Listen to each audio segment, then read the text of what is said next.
Alors, on en est où du grand écart latéral? Surtout, pensez à bien vous échauffer avant. Il y a un flow disponible sur cette chaîne conçu précisément pour ça. Il apparaîtra en fin de vidéo. N'hésitez pas, plus qu'à aller voir, à le suivre vous-même. Et si vous en avez marre de votre routine d'échauffement, on a une version plus longue de cette vidéo. Celle-ci, oui, je porte un short kaki sur la ligne yoga.com. Mon but, c'est de vous permettre de comprendre que chaque posture d'échauffement compte autant que la posture finale. Qu'on peut cesser d'anticiper sur la douleur, de s'angoisser et simplement accepter d'emmener le corps où ça va, en douceur, avec lenteur. Et en général, c'est ça qui vous permet de réussir. Allez, on regarde où on en est aujourd'hui.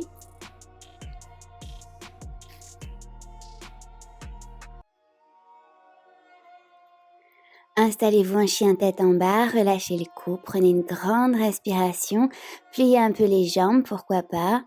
Mais en principe, on est échauffé, je surveille. Prochaine inspiration, jambe droite à l'arrière, vers le ciel et expirez, pied entre les mains. Fente basse, on se place.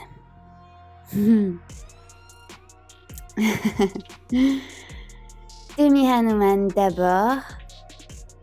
Et on y va, on fait glisser le talon avant vers l'avant, on crochette le pied arrière et on amène le genou gauche vers l'arrière. On fait de petits mouvements comme ça, jambe droite vers l'avant, jambe gauche vers l'arrière, toujours pour garder les hanches alignées malgré l'asymétrie de la posture. Prenez vos points de repère à vous. Moi, j'aime bien avoir le pied avant en dehors du tapis, glisse mieux comme ça. Les mains au niveau du buste, si elles ne touchent pas le sol, prenez des briques ou des livres ou ce qui marche pour vous. Pensez à effectuer un micro-mouvement de la hanche gauche vers l'avant, de la hanche droite vers l'arrière, toujours pour l'alignement, buste droit, et on y va tranquillement, jusqu'où c'est possible pour soi là maintenant. C'est peut-être pas très loin, mais si ça tire dans les jambes, dans les hanches, ça veut dire qu'il y a déjà un exercice d'assouplissement. Surtout, allez-y doucement, on a trop vite fait de se blesser, et se blesser ralentirait énormément le travail. Respirez, aidez-vous de la respiration pour passer outre l'inconfort que vous pouvez ressentir au début et trouvez autant de calme que possible dans cette posture de Hanuman. Encore une fois, c'est grâce à un esprit calme, serein, que vous pourrez emmener votre bassin un peu plus vers le sol. Allez, on reste encore un peu.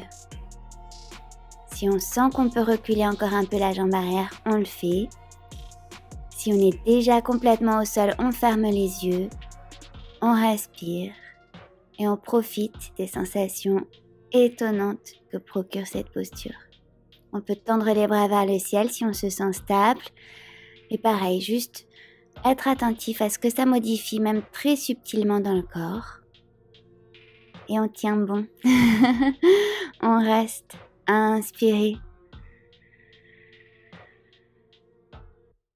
Pour sortir de la posture, comme tout à l'heure, on y va tout en douceur pour éviter toute blessure inutile. Petit mouvement pour ramener la jambe gauche vers l'avant, la droite vers l'arrière, jusqu'à se retrouver en demi-grand écart. Demi Hanuman. Et on ramène la jambe droite à l'arrière, planche. Chien tête en bas. Allez, il nous reste l'autre côté. Inspirez, levez la jambe gauche à l'arrière vers le ciel, expirez, pied entre les mains. Fente basse, encore une fois, prenez le temps. Les demi Hanuman sur une expiration quand vous êtes prête, prêt. Et on fait glisser le pied gauche vers l'avant, le genou droit vers l'arrière. Quand on a les jambes suffisamment écartées, le pied arrière crocheté peut vraiment vous aider à ouvrir un peu plus les hanches de façon très contrôlée. Mais si vous ne le sentez pas pour l'instant, c'est pas grave non plus. Ce qui compte, c'est d'abord d'avoir les hanches alignées, même si vous êtes plus haut par rapport au sol. Mains où vous voulez, sur des briques, au sol, sur les hanches, vers le ciel, ce qui vous va aujourd'hui. Et respirez. Vraiment, prenez votre souffle comme un appui qui vous permet à la fois de trouver du calme, de tenir plus longtemps et d'apporter à vos muscles et vos articulations ce relâchement dont ils ont besoin pour pouvoir aller un peu plus loin. On veut éviter toute crispation inutile ici. Gardez le buste bien droit et respirez profondément. À chaque expiration, visualisez votre souffle pousser doucement votre bassin vers la terre. Inspirez, expirez.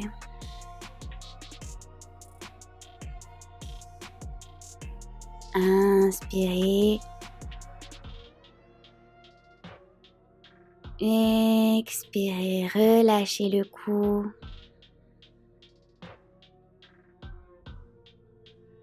Inspirez,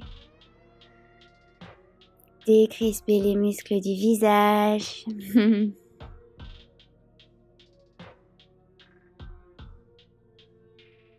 Et pour sortir de la posture, comme tout à l'heure, on y va en douceur, on fait attention aux réflexes myotatiques. Après un étirement intense, si on revient trop vite, on risque une contraction trop brutale des muscles et du coup une blessure. Donc on prend son temps pour s'installer à nouveau dans chien tête en bas. Et plier une jambe et puis l'autre. Balancez les hanches lentement. Respirez. Tendez la jambe droite du côté gauche. Autre jambe, autre côté. Et déposez les genoux au sol.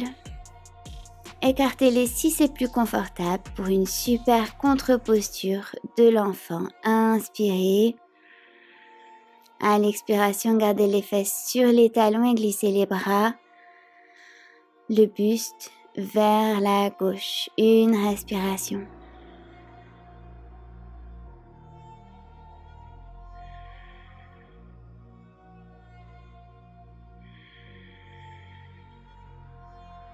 Et on glisse doucement de l'autre côté.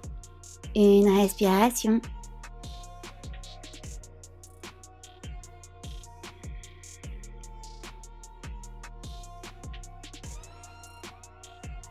Revenez au centre. Une longue respiration encore.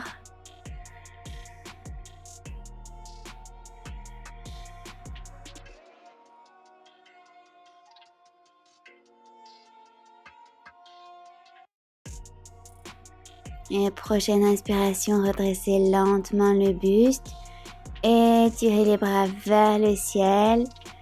Expirez, main jointe contre le cœur. Voilà, c'est fait. Alors, vous en êtes où? On attend vos partages. Et moi, je vous retrouve très vite pour une autre vidéo. Bye!